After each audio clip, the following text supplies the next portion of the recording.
There's a need to come in and camp, or what? There's a need to come in and camp, or what?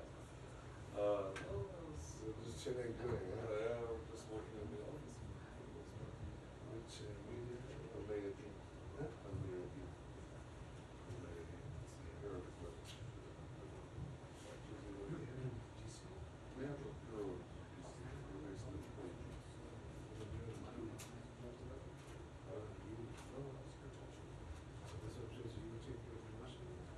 Yeah, and another recording. I work as a video photographer. From Washington, D.C. Reaction.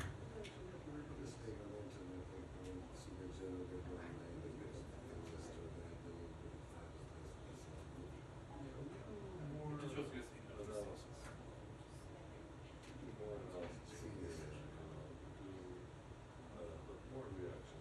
Reactionary kind of news packages.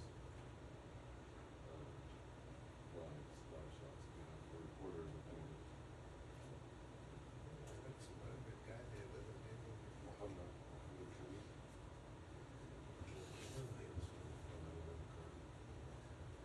handsome man, sir, how are you doing?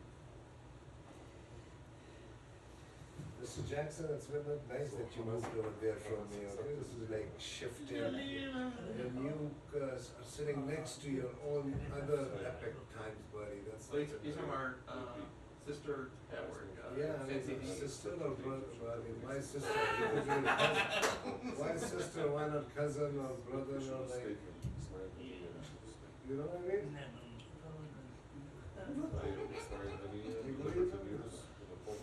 You should do stand-up comedy. That's, I think maybe that is something the last, one of the best jobs that I need to explore.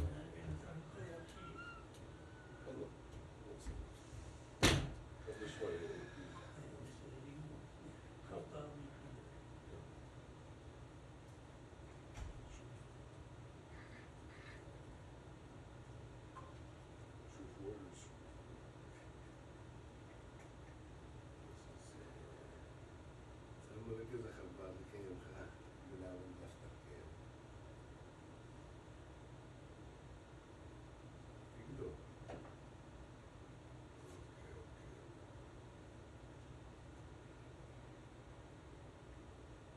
شيخ كلهم بخير في العربية في العربية بلدهم أو البلاد العربية؟ في المنطقة؟ يا بخير الست بحرية مو يسكت Where in Saudi Arabia last 2 days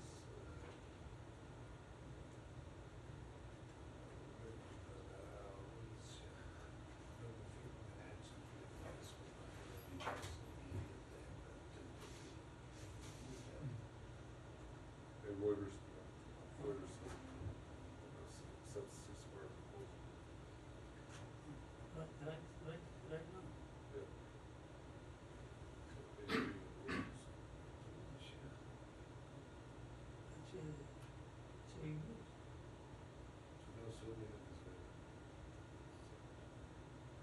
They're happy, of course. Sorry. They want but I thought this everybody. What's the name?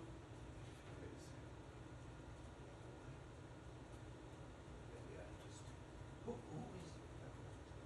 is in the chair? Middle East? Oh, yeah, lots of good shape. MashaAllah, you have Jordan, very good shape. You have Bahrain, MashaAllah, you have Qatar in very good shape. You have Except The Gulf states, Kuwait in very good shape. You have Saudi Arabia. well, the Gulf states, see, that's a different animal. You can't, you can't include the situation with ours. yeah, but they're always concerned politically speaking. They're But, all you know, scared of this. yeah. But Jordan, Lebanon, Palestine, Syria, Egypt. Yeah.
Too late.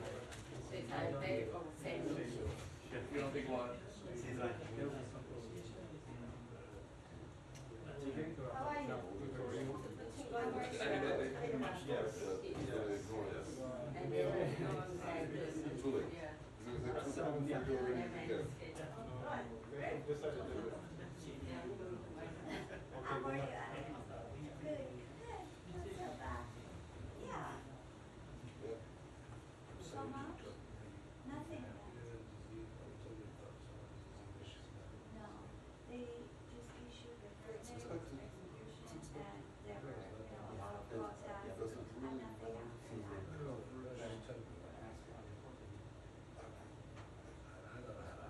Yeah. No, that was we'll see. Maybe, there is this for them, I think it's okay. thing that now that Usually it that was a local court that It's okay, what do they do? issued What the do they do? execution The verdict. reporter gets on Now television, it's gonna go talks to the about higher it. court. It does. Yeah, Talk about yeah, and it they for us. say that if it goes to higher court, you're gonna dismiss that execution. I mean, they have access to You never Mason know. and this, okay. No, you should just wait now. There's no development. The only thing I heard in let's say last week, was that he cannot make any phone calls anymore. From his phone. Before, they have like a few limited minutes that he Giuseppe State Media when it comes to. before, Like yeah. when I was there, I before- remember the, covering events with Cutlass, okay. That's And he state did media. it for, Yeah, it plays a role in state media when it comes to Cutlass. Or when it avoids coverage. yeah, So, yeah. but the rest, When it comes to Qatar, well, then you think about the nations as well, so then you think about other countries as well. So your policy gets changes. yeah.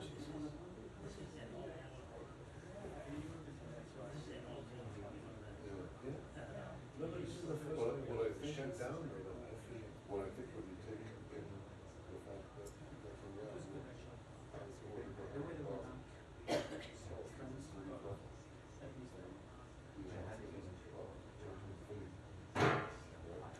and at the same time, told Did you go to the and at the same time,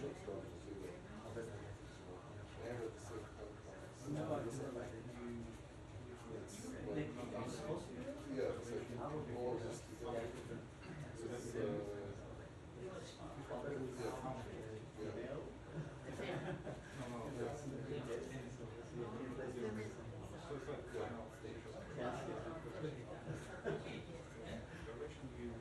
So I'm still waiting.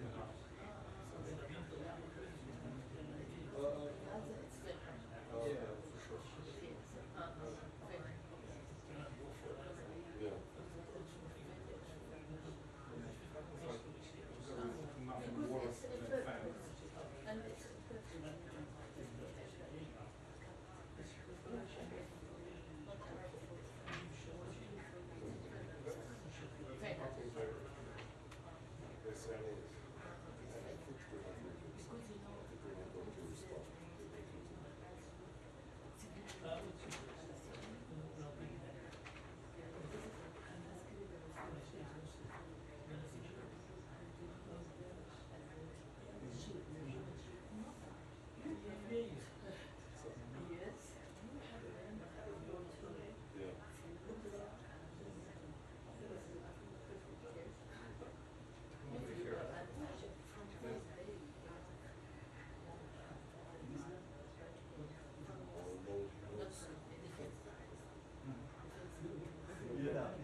this thing was small.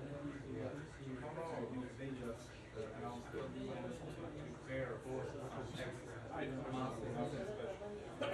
Two Israeli officials confirmed during the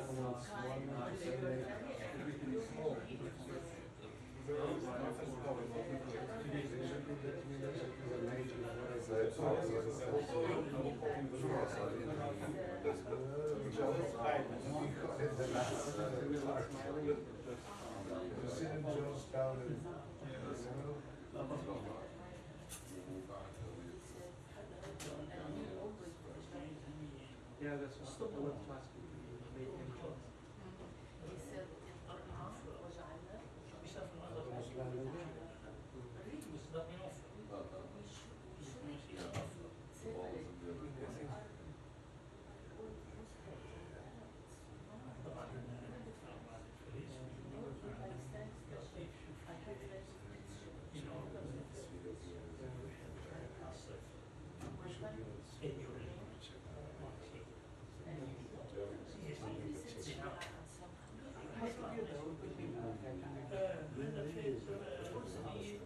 What are they interviewing?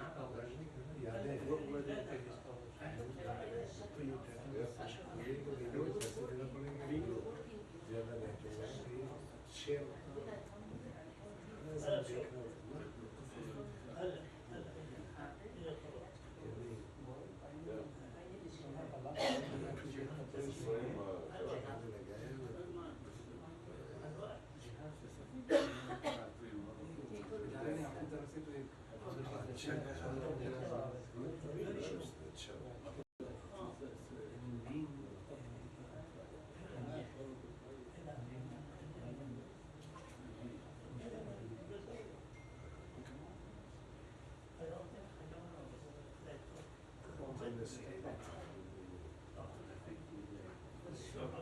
According to PBS, citing two Israeli officials, Hamas does not accept the deal that was on the table.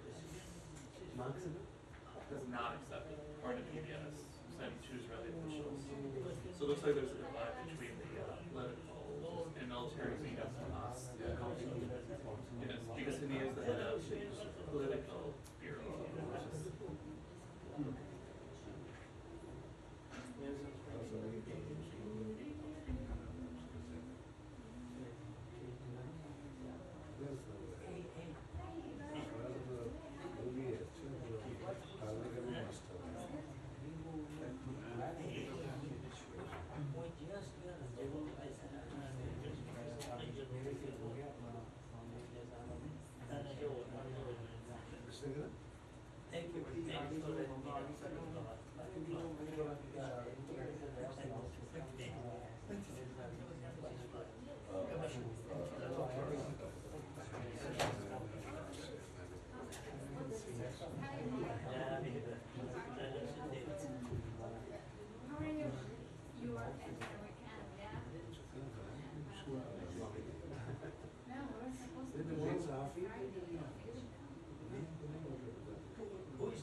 Yeah, among us. everybody is working, but it's different when you have to deliver a story, you know. He had to deliver a story at Friday, 11 p.m. But you get better off. Yes. I know. Yes, yes. No, nobody. Me and the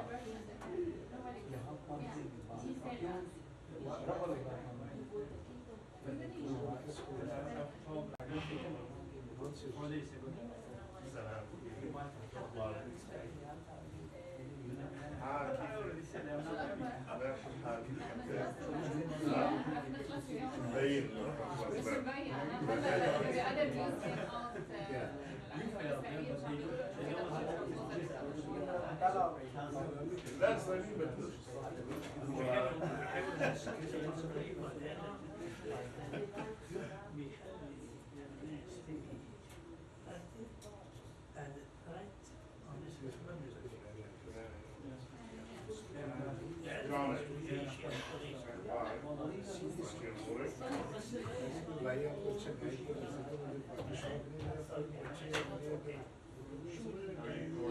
I just want to, I always want.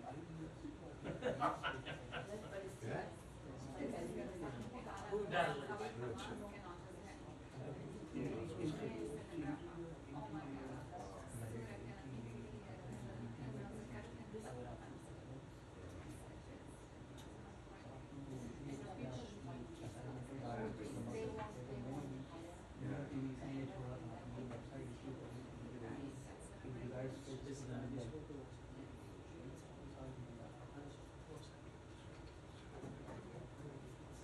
Few more.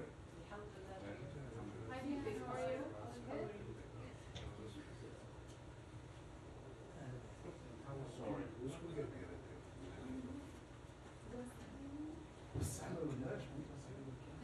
لا لا لا طول How do you survive?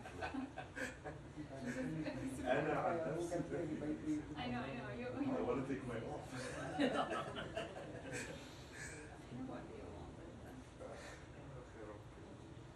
that's happened. Did you see that in the videos? نعم.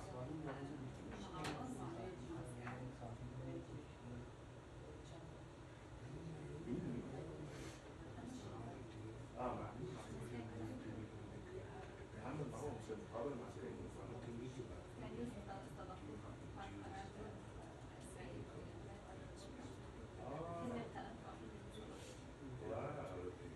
You have to watch it.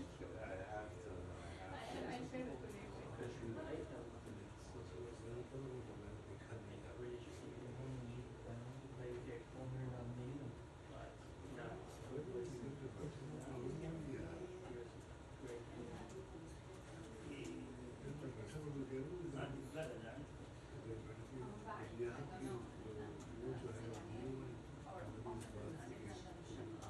But who is he? Yeah,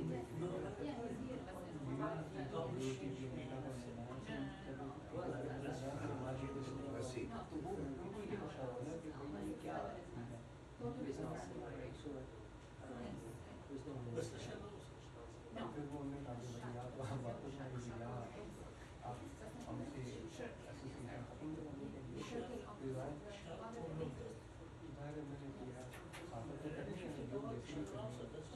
I never been.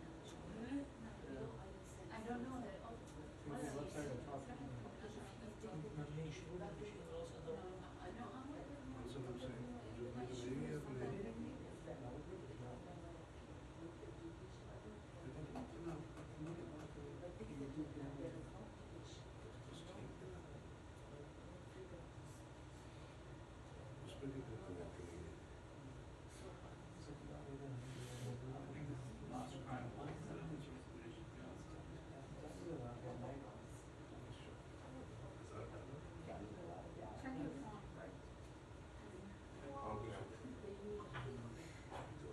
بعتي على لا شوفوا بعدين Yeah.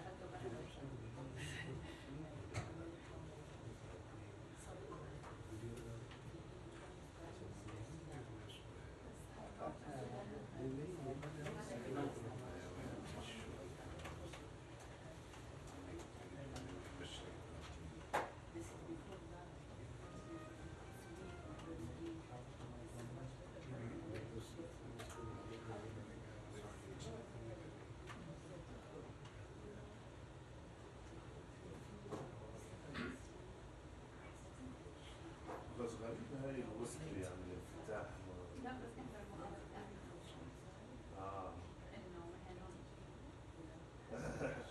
لا بس انه سكرايت ستوري No, this is the idea. This is the I know بس هو شرارة بيننا وبين No,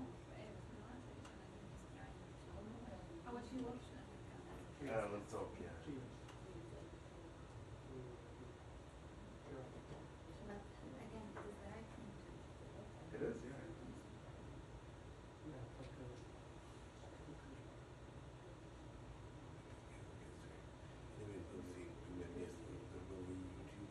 yeah I still like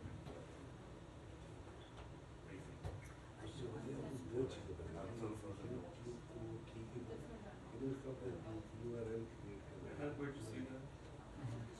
I got finished from Portland. They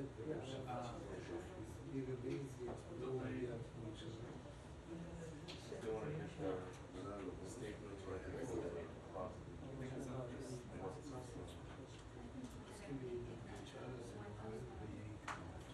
yes, that's what we have, White House. And White House is the house.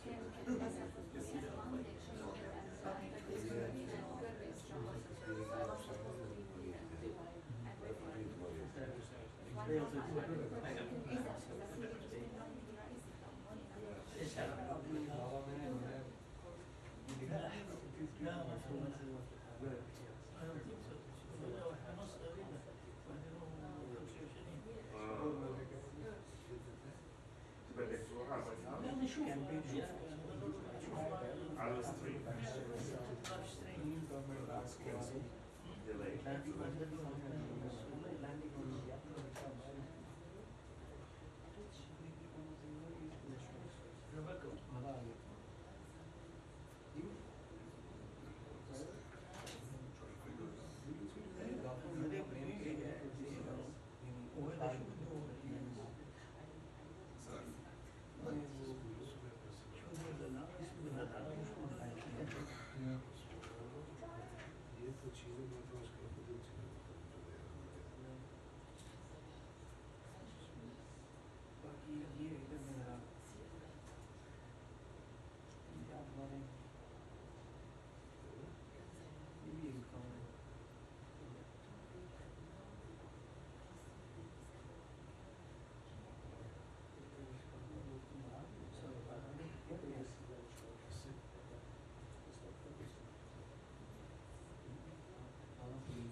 This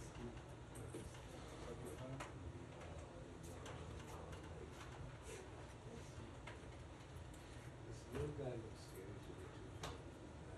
Kim Jong-un. ¿Ese no es él?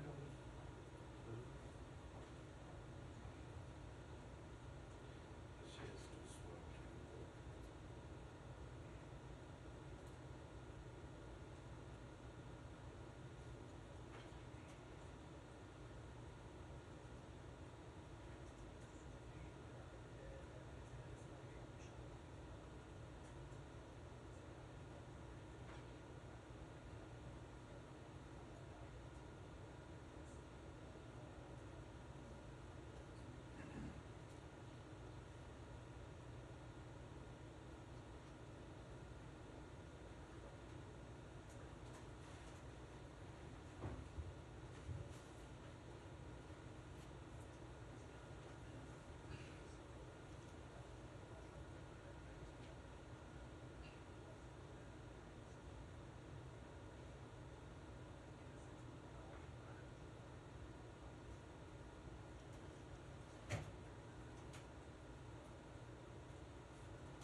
It's our reporter at the White House.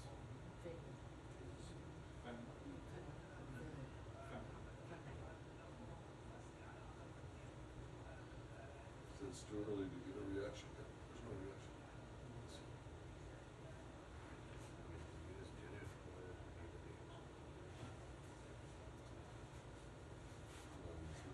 Hostage funds out on the streets.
Gotham, que ahí fue mencionada así así tuvo varios nombres.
Good afternoon, everyone.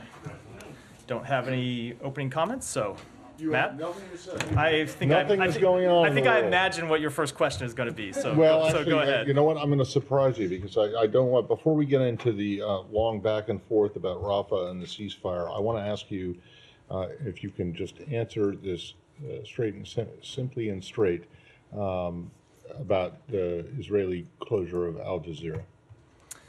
What is your response? So we have seen the announcement from the government of Israel about closing Al Jazeera. We have made quite clear that we support media freedom all around the world, including in Israel, and that we are quite concerned about this action. You're quite concerned about this action? Are you asking the Israelis to do anything? So as the president said on May 3rd, journalists and media workers are an essential part of any democracy because informed dissent is critical to building stronger and more successful societies, and we will continue to support and advocate for free and independent media around the world. We think Al Jazeera ought to be able to operate in Israel as they operate in other countries in the region. So you oppose? We do. You oppose? We do. Okay, all right. Then getting on to, so you've seen these reports in the last hour about Hamas accepting ceasefire, but also the Israelis ordering or telling people in Rafah to get out. What's your take on that? So I can confirm that Hamas has issued a response. We are reviewing that response now and discussing it with our partners in the region. As you know, Director Burns is in the region working on this in real time. We will be discussing this response with our partners over the coming hours. We continue to believe that a hostage deal is in the best interests of the Israeli people. It's in the best interests of the Palestinian people. It would bring an immediate ceasefire. It would allow increased movement of humanitarian assistance, and so we're going to continue to work to try to reach one. And so, but you haven't made any determination about whether this is whether they're accepting what is on the table or they're accepting something that is different. We have only received the response in the last hour, 90 minutes, and as I said, are going through it now and discussing it with partners in the region. So I don't want to characterize the nature of that response just yet. Okay, thanks. Yeah, Shannon. Can I follow up on Al Jazeera? Wait, Shannon, go ahead. Thank you. There have been some reports that from Israel that perhaps Hamas agreed to a proposal that was put together by Egypt and Qatar that was softer than the initial framework that was in the works last week. Is it possible that there has been a different proposal that the U.S. is not involved with tracking? So I've seen those suggestions. I've seen some of those reports, and I hope you'll understand that because we are still reviewing the response that has come in, and because we are working on this in real time and trying to reach an agreement, I'm just going to decline to comment on detail about any of those reports. We're going to be discussing this response with our partners in the region in the hours ahead. It remains our top priority to try to reach a ceasefire agreement that will lead to the release of hostages, that will allow a surge of humanitarian assistance both into Gaza and allow it to move around inside Gaza. But I don't want to comment on any of the various reports about what they might have been responding to until we've been able to go through it in detail and come to a full understanding and discuss it with our partners. And can you say at this point, maybe you can't, but Hamas's political wing and their militant wing, are they on the same page here? Do you feel like this is a response that at least indicates where the entire group is? I'm just not going to speak for Hamas at all. As we have said for some time, there has been a significant offer on the table. The ball has been in Hamas's court. We have made clear that they should accept that offer, that Israel made significant compromises, showed that they wanted to reach an agreement that would lead to the release of hostages, that would bring an immediate ceasefire, and we have hoped that Hamas would take the deal that was on the table. Now, as to what's in their response, what it looks like, we're going to review that and withhold judgment until we've had a chance to conduct a full review. Sean. Ask about the threatened Israeli offensive in Rafah. In the hours before this, there are lots of reports about evacuations, not just reports, but Israel is talking about evacuations from Rafah. How does this? What's the U.S. message in this now? Do you think that Israel should hold off on any operations in Rafah as we discuss this response? Of course we do. We've made quite clear our position on Rafah for some time, which is that we cannot support an operation in Rafah as it is currently envisioned. We have made clear, the Secretary made this clear in his conversations with Prime Minister Netanyahu and other members of the Israeli government last week, that we have not seen a humanitarian plan that is credible and that is implementable. And we believe a military operation in Rafah right now would dramatically increase the suffering of the Palestinian people, would lead to an increase in loss of civilian life, would dramatically disrupt the delivery of humanitarian assistance, all of which is coming through, I shouldn't say all, but the great majority of which is coming through Kerem Shalom or Rafah and is being distributed inside the Rafah area. If you think about what it would do when you have people moving north to places where internal distribution lines are not currently set up, and you're going to have to try to reestablish those in the middle of conflict in Rafah, we think that would be very difficult, if not impossible to do. So even absent this latest response, we have made clear that we do not support Israel launching a full-scale military operation in Rafah. Sure. I mean, you just said it in terms of that's the standing U.S. position on this, but has there been any communication with the Israelis about, I mean, in the past hours or so, about the response from Hamas and how this affects the situation in Rafah? Is there a message? I'm just not going to get into our those conversations. As I said, we just literally in the past hour, 90 minutes, received that response from Hamas in the first place. Of course, we will be discussing it with Egypt, with Qatar, with Israel, the three countries with whom we have been working throughout this negotiation process. But I don't want to get into the timing of those. But obviously, if those conversations have not already started, they will be ongoing in the next several hours. Mara. Matt, under the current circumstances, do you still think a ceasefire is achievable based on what you know coming here? What do you mean? Is a ceasefire achievable? Like a ceasefire is what we are trying to achieve. Yes, but I mean, over the weekend there was a quiet impasse, and right now Hamas has accepted it. But from Israel, we're hearing that that's not the proposal that we've sent. That's a softened version that throws into the whole thing into doubt. And I think I'm just wondering, like, what's your sense? A ceasefire is absolutely achievable. There has been a deal on the table, a proposal on the table that would achieve an immediate ceasefire and the release of hostages. Now, as for Hamas's response, which I think gets to your question, again, I don't want to characterize it in any sort of detail until we've had a chance to review it in depth and talk with our partners in the region about it. And one thing on the humanitarian aid, last week when Secretary was in Israel, there was an increased emphasis during his trip on the delivery of humanitarian aid. We visited Kerem Shalom, which got shut down over the weekend after the Hamas attack. But can you give us like a sense of what a Rafah offensive, how that would impact all of Gaza? Because there are issues with distribution in the north. If we have a Rafah offensive in the south, could there be any meaningful humanitarian aid delivery in the north? So let me just speak broadly to all of Gaza first, and then I'll come to the north. So certainly, a Rafah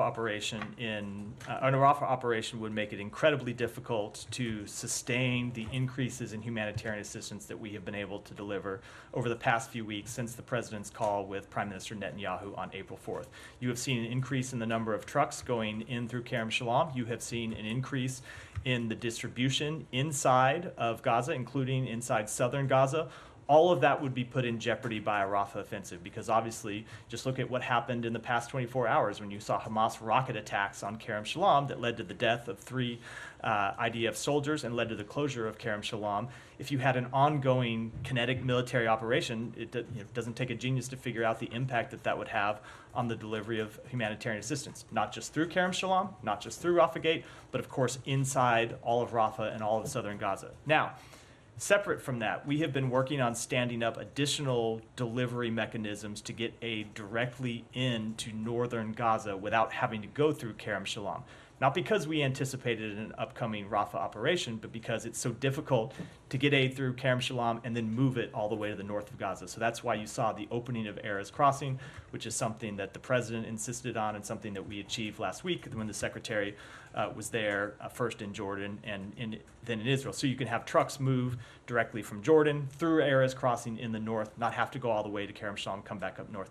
You saw Ashdod port opening, so goods can come directly from Ashdod and go in through a northern crossing, and it's why we're standing up the maritime operation. So there will be ways to get humanitarian assistance into northern Gaza directly. We have been working on those because it's important to do so, because we've seen how difficult it is to get aid from southern Gaza into northern Gaza. It's hard to speculate what the impact of a Rafah operation would have on the delivery of that aid to northern Gaza, but certainly you can say without a doubt that it would dramatically impact the delivery of humanitarian assistance in southern Gaza. Just going off of that for a second, you said earlier, reiterated that the U.S. doesn't support a full-scale invasion into Rafah? What about a limited invasion into Rafah? So I'm not going to speculate on the types of military operation. It's not no, speculating. so- The Israeli no, government I'm- has said I'm limited. about to answer, Kylie. So there are proposals that we have put on the table, and this is why I'm not going to talk about some of this publicly. There are proposals that we have put onto the table to the Israeli government that we have discussed with them that we think would be a much more limited, much more targeted, much more effective way of achieving their legitimate military objectives, which is taking on the Hamas battalions that are remaining in Rafah.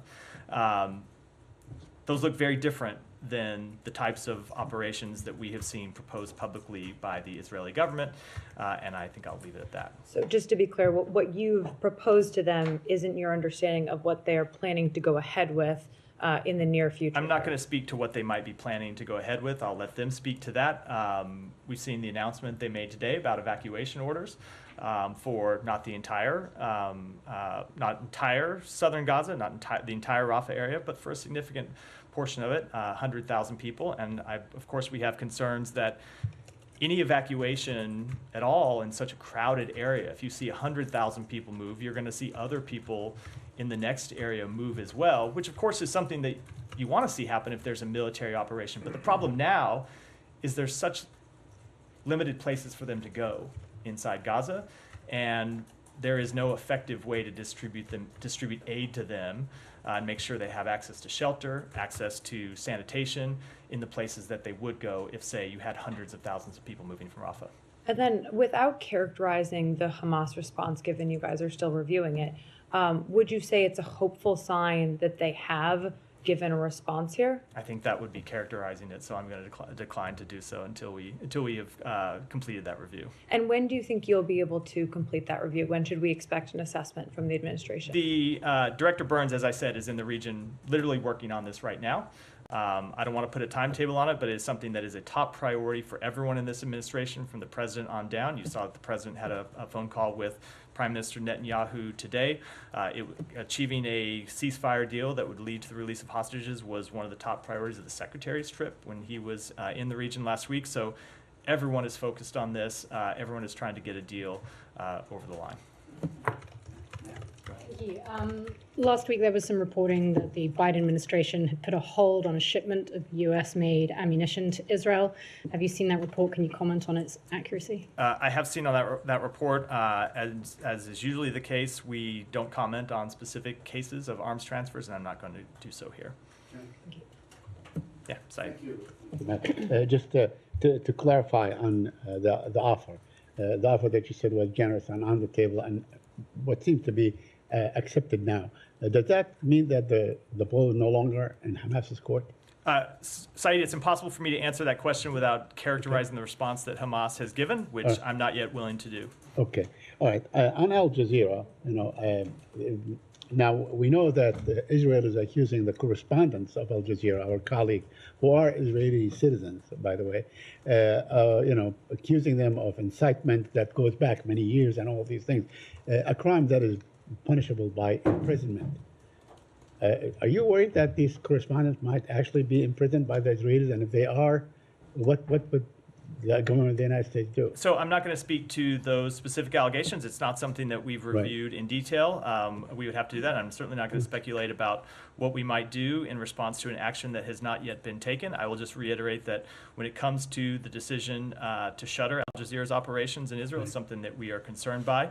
We support the work that journalists and media do. We have had, I don't think it's any secret that we have had our differences with with Al Jazeera over the years, including some of the ways in which they cover this conflict. But we support the free media conducting their operations everywhere in the world. Yeah, I think most countries have had an issue with Al Jazeera. Let me ask you about Rafah. Now, the movement, 100,000 people and so on. Now, how many would need to move before Israel can go in and legitimately go after Hamas's position? I mean, the area is so small, Al-Mawasi, where they are moving and so on, just meters, maybe kilometers away. What would prevent, let's say, Hamas fighters or Hamas leaders and so on to actually move, to another place? They allegedly have a network of tunnels that would allow them to do that and so on. And then, we have the same kind of situation. We see the Israelis saying we want to go after them in that area. I mean, how do you read this whole situation? So that is not really a question I can answer. I will just make clear, as I have already, and as others in the administration, including the president, including the secretary, have on a number of occasions, that a major operation in Rafah is not something that we can support. Yeah. And finally, I asked on Thursday about Dr. Adnan Al-Bursh. I was wrong. He wasn't shot. He died, and some say under torture and so on. I know that your colleague at the White House said what she said, that she was saddened and all these things. But have you followed up on this issue? How do you follow up on it? And because apparently they are keeping his corpse. I mean, they're not turning it to his family or others and so on for proper burial. It is one that we have raised with the government of Israel. I don't have a response to read out. We have made clear with Israel, as we have made clear publicly, that they must treat all detainees humanely and with dignity in accordance with international humanitarian law, and that they must respect detainees' human rights, and also that they must ensure accountability for any abuses or violations. Thank you. Yeah. Hi, Matt. Since they took all the Al Jazeera questions, I'll skip mine. No problem. I just want to... Alex, did you have something? No. Just I just want to, because I'm a little bit confused, if you can clarify. So the Hamas response is not on the generous proposal. It's not accepting this proposal. I think I made clear I'm not going to characterize their response one way or the other until we've had a chance to fully review it, digest it, discuss it with our partners. All right. My second question is about the peer that the United States is conducting. We believe we have in our reporting that it is close to being operational. Can you just tell us how this peer will operate? I mean, who will have the upper hand in making this? So it is something that we have been trying to complete as soon as possible. And when I say we, I mean largely our colleagues at the Pentagon who are constructing the pier. We've been involved in liaising with humanitarian groups that will be involved in the distribution of humanitarian assistance once it comes in to Gaza. But with the actual timeline for the launch of the pier and its operation, any details, I'm going to defer to the Pentagon to comment on those in any detail. By the way, on the pier itself, it was said over the weekend that it was moved to Ashdod because of some high winds and waves and so on. Do you have any comment on that? I'm going to defer to the Pentagon for any of those operational kind of details. They're the ones that are responsible for constructing and moving it and ultimately launching it. Michelle, go ahead. Do a few more in the Middle East before. Did you ask Qatar to expel Hamas leaders from Doha, and is it the time for these leaders to leave? I am not going to speak to private diplomatic conversations. As we have said a number of times, the Secretary in his conversations has made clear with a number of partners in the region that any relationship they have with Hamas, any influence they have with Hamas, they should use to make clear to Hamas that it needs to accept a ceasefire deal that includes the release of hostages. And he has also made clear publicly that at the end of this process, there can no longer be business as usual with Hamas as existed in too many places before October 7th. And I think I'll decline to comment any further. Thank you. Any more in the region? Yeah, go ahead. Go ahead. Thank you. For World Press Freedom Day last week, the Secretary did put out a statement about that. I'm just curious as to why there was a decision not to mention the Gaza war.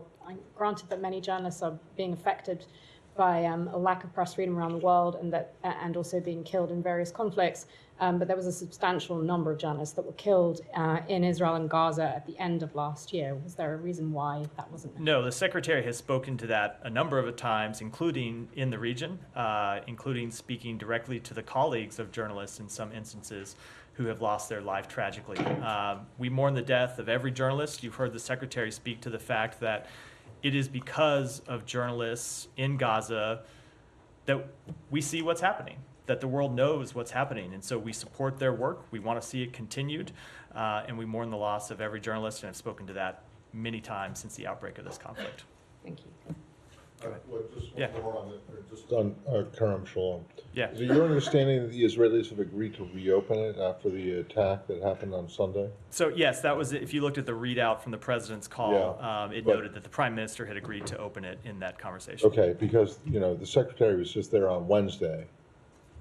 And you believe that Kerem Shalom is critical. It is- with or without a Rafah It is operation. Kerem Shalom is absolutely critical to the delivery of humanitarian assistance in Gaza, especially in southern Gaza. Now that we've stood up operations in the north, So is it But, open now, do you know? I do not know if it's been reopened. I'll say it was an incredibly cynical act for Hamas to attack Kerem Shalom yesterday, knowing that Kerem Shalom is the linchpin to the delivery of humanitarian assistance in Gaza.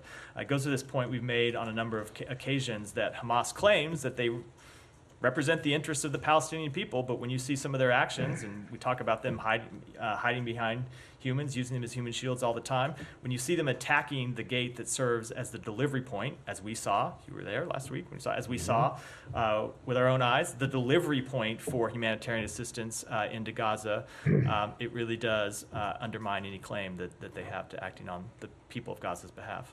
Thanks. Can I switch regions? I'll come back to you. Go ahead. Thanks, Matthew. What action would the U.S. take if Israel were to invade Rafah? We have made clear that we cannot support an operation, and I don't want to speculate on what actions we might take if one should proceed. Okay, and what's the department's reaction to Turkey suspending trade ties with Israel?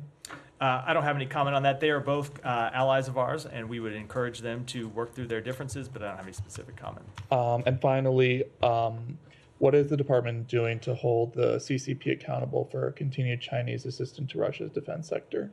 So you heard the secretary speak to this when he was in China and made clear that China can't have it both ways. They can't claim to be a partner of Europe on the one hand and then continue to fund the greatest threat to European security since the end of the Cold War on the other hand. He raised this directly with President Xi. He raised it with Director and Foreign Minister Wang Yi, and he made clear in those meetings that if China didn't act, we would.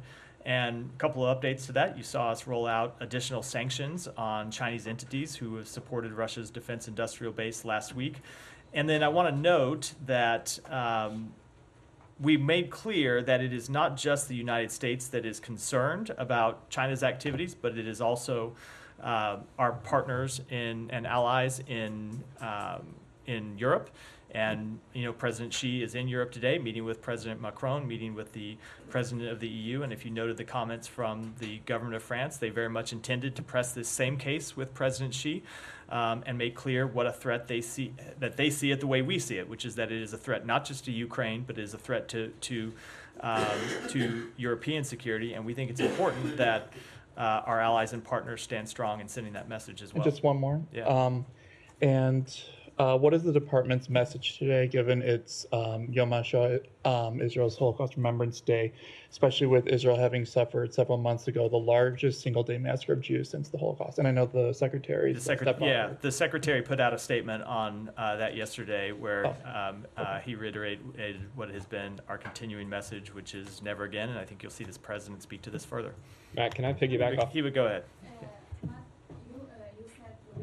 Thank you. For a more limited operation in Rafah, and you're working on a ceasefire with your partners. What comes first? I mean, you share the objective, you said, with the Israeli that they have to defeat Hamas in Rafah.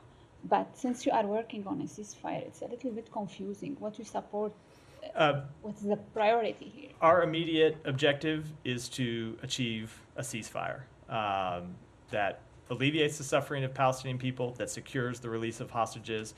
And then we want to build that ceasefire, as we have made clear, into something more sustained and something longer lasting.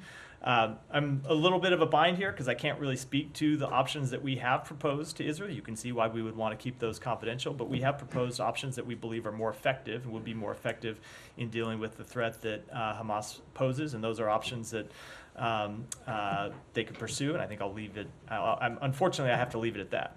One more question. In case these negotiations fail, are you preparing for a worst-case scenario that the Israeli goes into Rafah, and this lasts until the fall? Of course, we are prepared for every scenario, but I don't think I wanted to read out what actions we might take. Yeah.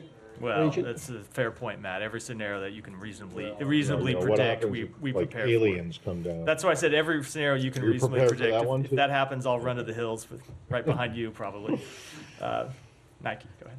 Are we ready to move on to different region? Sean, go ahead. I know you. Sorry, Nike, I tried. It's The record reflect I called on you, and Sean, the head of the State Department Correspondent Association, stepped on your question. Exactly. Well, let me defer to Nike. Let me defer to Nike after this. I presume I'm probably not going to answer this, but the just for a question I'm not even going to answer. Exactly. Sorry, go ahead. But just a couple of moments on a serious note. Just a couple of moments ago, the Israeli army is saying that the evacuation orders that it issued earlier, confirming that this is preparation for a ground invasion. I know they've been speaking about a ground invasion, a ground operation in general terms for some time. Do you have any further comment on that? I mean, whether you have signs that the Israelis are actually going ahead imminently with a ground operation? I'm just not going to speak to their military activities. We have made quite clear that we oppose a military operation there, and I'm going to leave it at that. Nike, Thank you. go ahead. On Russia President Vladimir Putin will be set to start another 6-year term on Tuesday. Do you have anything on that? I understand U.S. Ambassador Tracy is currently out of the country. My question is anyone from the U.S. Embassy attending his inauguration ceremony, or is the U.S. joining other countries to boycott? No, we will not have a representative at his inauguration. U.S. is boycotting? We will not have a representative there. You can draw your own conclusions. Alex, go ahead. Does that mean that you don't consider Putin a legitimate president? We certainly did not consider that election free and fair, but he is the president of Russia and is going to continue in that capacity. Let me get your immediate reaction to reports about Russia's planned nuclear drills. How much it will complicate the situation, and what kind of response will that invite from the United States? So Russia's rhetoric, their nuclear rhetoric, has been reckless and irresponsible throughout this conflict. That said, we have not seen any reason to adjust our own nuclear posture and in response to these announcements, nor any indications that Russia is preparing to use a nuclear weapon in Ukraine. Thank you. I have two more on South Caucasus, if I may. On Georgia, we had a protest in front of this building on Saturday. Georgian Americans were asking the State Department to impose sanctions on Ivanishvili and the GD MPs, not for the actions that they might or might not take, but the actions they have taken already. So are you considering any measure? I'm just not going to make any sanctions announcements. Whether that relates to what we might do or what we are considering is typically our practice here. We heard from senior officials this building. It feels like you guys are expecting some U-turn in this case, or some off-ramp, by suggesting that Ivanishvili might be misinformed. So all the statements we have heard from him are not his or reflecting his viewpoints. Is that a reflection of what we have heard from them? I'm not going to characterize it all. We are going to keep pressing our case, which is we believe that the law that they are considering would put Georgia on a precarious trajectory. It would jeopardize Georgia's Euro-Atlantic path and undermine the U.S.-Georgia relationship, and we will continue to make that clear, and they will make their own decisions. And thank you. Finally, on Armenia Azerbaijan, the ambassador to Baku today for the first time visited Karabakh. Let me get you a sense of significance of it, and we are in this week they have a ministerial in Kazakhstan. What are your expectations? I don't have any comment on that or any expectations. Go ahead. Yeah. Thank you, Matt. A question on Iran. As you may be aware, the IKR President Najib Barzani, he's in Iran with an official visit with the purpose of finding solutions to the disputes between Iraq, Iran, and Kurdistan region. How does the U.S. view this visit and efforts? Do you have any comments on that? So we have consistently encouraged de-escalation in the region, but we don't have any comment about the specifics of that trip. I would leave it to the Kurdistan regional government to comment more in detail on President Barzani's travel. And one more question. Do you think that having these kinds of discussions with Iran could help and leave any impacts on the Iraqi stability? Because we witnessed they attacked the Iraqi Kurdistan, and there were a lot of tensions between these two capitals? So I don't want to speak to these specific conversations, but of course we have always encouraged any conversations that would lead to de-escalation and would lead to further stability in the region, including vis-a-vis Iran, which of course has been one of the greatest contributors to instability in Iraq and elsewhere in the Middle East. And last question, as we are speaking of Iran, minutes ago, the Iranian foreign minister put a post on X, and he said that we send Hamas response to the plan proposed by Egypt and Qatar. What he said that to stop the attacks by Israel, and second, exchange prisoners, and third, lift the human blockades. And now the ball in the opposite court. We are honest with in our intentions. This is what he posted. So how do you see the Iranian role in bringing the Gaza conflict into the end? And bringing a Gaza conflict to an end, I see no Iranian role in bringing a Gaza conflict to an end. You've seen Iran be one of the greatest instigators of this conflict in the first place, from financing Hamas and supporting Hamas to financing and supporting Hezbollah and other groups that have contributed dramatically to instability, not just when it comes to attacks on Israel, but when you look at their proxy, the Houthis, and attacking international shipping and greatly destabilizing the region. So no, I don't see Iran playing any kind of productive role. And they are not that would be completely out of character for them. They are not honest with their intentions, what he said on his post. They're not what? Honest with their intentions. With Iran's honest with their intentions? No, I would not characterize them as honest with their intentions. When it comes to the specific comments that they made about Hamas's response, I'm not going to comment on those because, as I said, we're reviewing their response, so I don't want to confirm what may or may not have been in it. Thank you. Go ahead. Thank you, Matt. So can I just get your reaction to this? Over the weekend, a Moscow court sentenced a Russian Falun Gong practitioner to 2 months in detention for her beliefs. It's the only other country outside of communist China to incarcerate a citizen for the meditation practice. Jake Sullivan said that he wasn't surprised by this, as China's, Russia relies on China's economic and technological support. So given these circumstances, what's the State Department doing to address the broader implications of the spread of China's persecution of Falun Gong into Russia, possibly in exchange for support? Let me take that back and get you a specific response since it relates to this one case that you mentioned. Thank you. Yeah. Go ahead. A little over a week ago, China held unity talks between Hamas leaders and Fatah. Sir, and they, I think it resulted in them just saying that they're agreeing to keep talking. Yeah.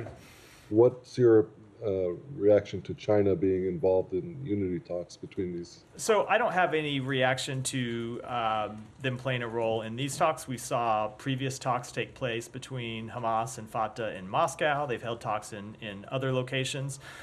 Leaving that aside, we have long said that if China wanted to play a productive role in bringing this conflict to an end, that is something that we would welcome. If they wanted to play a productive role in helping prevent escalation in the region, that is something we would also welcome. The Secretary has spoken to his counterpart, Director Wang Yi, 6 times since October 7th to press this case, to press China, to use all of its influence in the region. And we will continue to press them to do that. We think there certainly are countries that they have a relationship with whom they have a relationship in the region, including countries, most notably Iran, with whom we don't really have a relationship. So if China can bring its influence to bear, that would be a productive step for it. It would be a productive step that it could take that would benefit the region and benefit the entire world.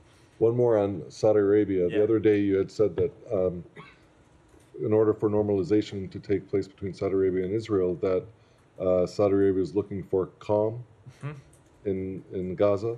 Correct. As well as a path to peace.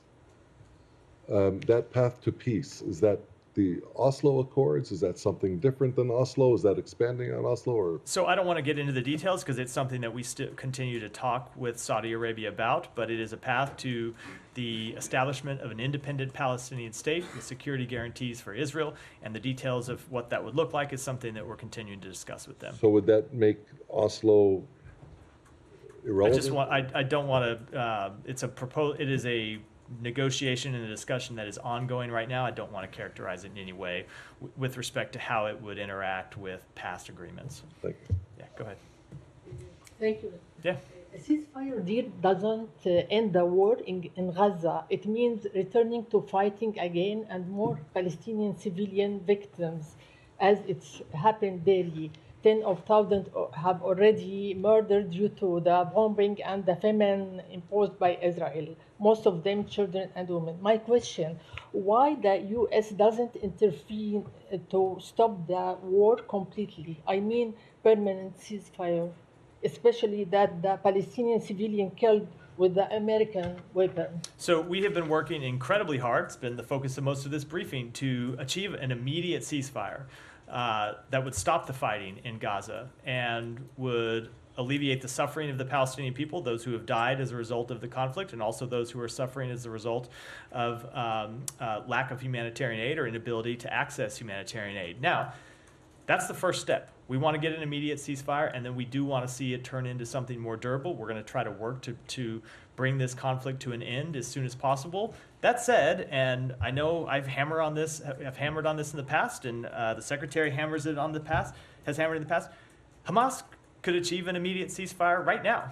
Hamas, the entity that started this conflict by murdering civilians, innocent civilians, could lay down their arms, could surrender, and stop putting the Palestinian people in harm's way. So when people ask questions about Israel that are legitimate questions, and when they ask questions about us that are legitimate questions, I hope people will also realize that Hamas played the instigator role in beginning this conflict and could end it today if they wanted to. But it's not permanent; it's temporary. We are trying, as I just spoke to that in my answer. Yes, excuse me, another question. That IDF already requested the people in Rafah to evacuate. I wonder if the evacuation for Palestinians in Rafah across the Egyptian borders being considered? So Egypt has made quite clear that they do not want to see the displacement of the Palestinian people. It's not just Egypt. We have heard that from virtually every country in the region, that they do not want to see Palestinians displaced because of the very unfortunate history in that regard, and we have made clear to the Israeli government that the Palestinian people shouldn't be replaced or displaced. Now, one of the major risks of a full-scale Rafah operation is that it would destabilize that border between Gaza and Egypt and would lead to that sort of displacement, which would destabilize the Sinai Peninsula, of course. It's another reason why we believe such an operation is a bad idea in the first place. Okay. Yeah, go ahead. Thank you very much. U.S. House Democratic leader Hakeem Jeffries said on Sunday that the United States will have to send troops to Ukraine if Ukraine is defeated in conflict with Russia. Any chances that is a real option? I'm just not going to comment on statements made by members of Congress. The president has made clear that he will not send U.S. troops to fight in Ukraine. Okay. And one more question. Can you explain why is it okay for the United States to have a law on foreign agents, and it's not okay for Georgia or Russia to have one?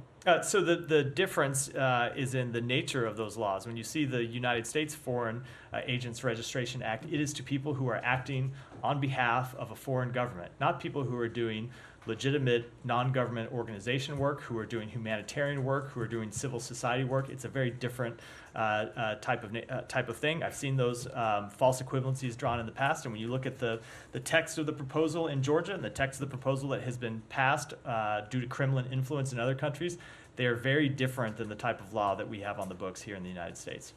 Go ahead. Thank you very much. Question is regarding the United States priorities on the normalization talks regarding Saudi Arabia and Israel. As National Security Advisor Jack Sullivan mentioned, insisted in an interview that the administration will enter in any defense pact with Saudi Arabia if only it normalized ties with Israel. So question is it diplomacy of United States for integration of Israel in Middle East, or it's another defense pact by the United States to counter Iranian-backed movements in future from the Middle East? I'm not sure I completely understand the question, but I will say I don't want to get too much into the details of our negotiations with Saudi Arabia and the ongoing discussions, but that we continue to work to finalize both the bilateral pieces of such an agreement as well as what the pathway to an independent Palestinian state would look like. Secondly, Canadian authorities arrested 3 individuals linked with the killing of Sikh leader Hardeep Singh Nijjar. United States have many findings on the connections of Indian foreign operations at U.S. soil, as Wall Street Journal reported last week regarding the connection of Indian government with some targets here in the United States. So with this recent development, what United States have more to take up with the Indian administration? So I would refer you to the Canadian authorities to speak to the details of the investigation there with respect to the indictment that was returned in the United States. I'll let the Department of Justice speak on behalf of that in detail. And then the only thing further I'd say when it comes to the State Department, we made clear when these allegations were first made public that it's something we think India should take very seriously and investigate. They opened a committee of inquiry to look into the matter, and that work is ongoing, and we'll wait to see the results. But we made very clear that it's something that we take seriously, and we think it's something they should take seriously as well. Hudson. Matt, apologies for not asking in the Israel section, but I had nosebleed seats today, so I didn't get it. But I'm just happy to see you here in the briefing. Great to be here. In response to the Axios report that the U.S. is withholding an ammunition shipment to Israel, the Biden administration has told several reporters around town that the U.S. has surged weapons into Israel since October 7th. I'm kind of curious about this response because for much of the conflict, the administration has downplayed reports about the near constant approval and shipment of arms to Israel. I'm just wondering if you could clarify what's the case. Has the U.S. been surging weapons to Israel since October 7th or not? So we have provided weapons to Israel since October 7th. We have always made clear that we are committed to Israel's defense. That's commitment to Israel's security remains ironclad, and that includes providing security assistance to Israel since October 7th to ensure that the attacks of October 7th can never be repeated. Thanks. Kylie, and I'll come to Humera. Can you just provide us an update on the NSM 20 report and if it'll go to Congress on time when it's due on Wednesday? The only update I have is that we continue to work on it, and we'll have more to say about it later in the week. You can't say that it's on track to be delivered on time? It's on track. We're working on it. I just don't have any updates. It is our intention to provide it on time, and we'll have more updates as we get closer to the deadline. Two quick questions on it. I know you don't want to get into it, but I still have two questions.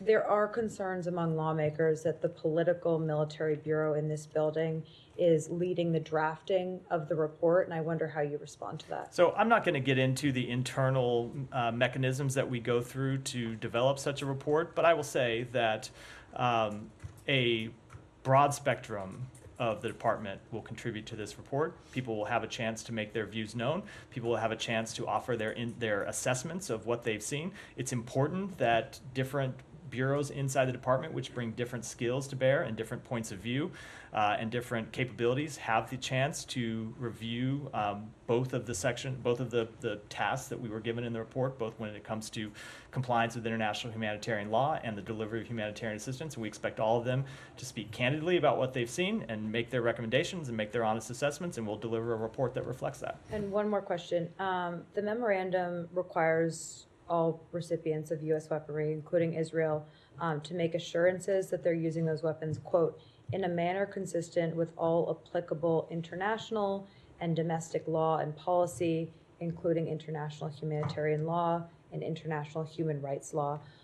Will U.S. officials at the department be probing those assurances that they get from Israeli officials if there's reason to believe that they aren't credible assurances? So we are taking very seriously the task that was given to us in this national security memorandum, and it pertains not just with respect to Israel, but with other countries as well that receive U.S. provided security assistance. So the initial step was to get assurances from those 7 countries that they were complying with international humanitarian law and that they were not impeding the delivery of humanitarian assistance. We received those assurances, I think, probably 43 days ago, somewhere around that. And now we are going through and looking at compliance with international humanitarian law and the delivery of humanitarian assistance. I don't want to get into too much in detail because we are close to when a report will be delivered, and I should wait and let the report speak for itself. But I can tell you, it is something that we take incredibly seriously, and there's a lot of work going on at the department to make sure we fulfill that obligation and we fulfill it thoroughly. So you're not taking those assurances on face value? Let me just let the report speak for itself when it comes out, but it is something that we are absolutely taking seriously, and we are looking at a whole host of activities and actions when it comes to any one of the governments, the relevant governments in this case, and we'll be making our own assessments, not just based on what those governments have told us, but based on what we have seen in our review here at the State Department. Thank you. Humera, just one thing on that, actually, Matt. So when the report is produced, we have reported that there are some U.S. officials at the State Department who have raised serious concerns about Israel's possible non-compliance with international humanitarian law, and what they say is it's arbitrary restrictions on humanitarian aid. So when you produce that report, you're basically weighing in on whether the assurances are credible or not. Is there going to be a section where you address those countering, let's say, opinions from different bureaus, or is it just going to be we found that credible or not? This is going to be a very unsatisfying answer, but you were just going to have to wait. I'm used to until sorry about that. until the report is complete.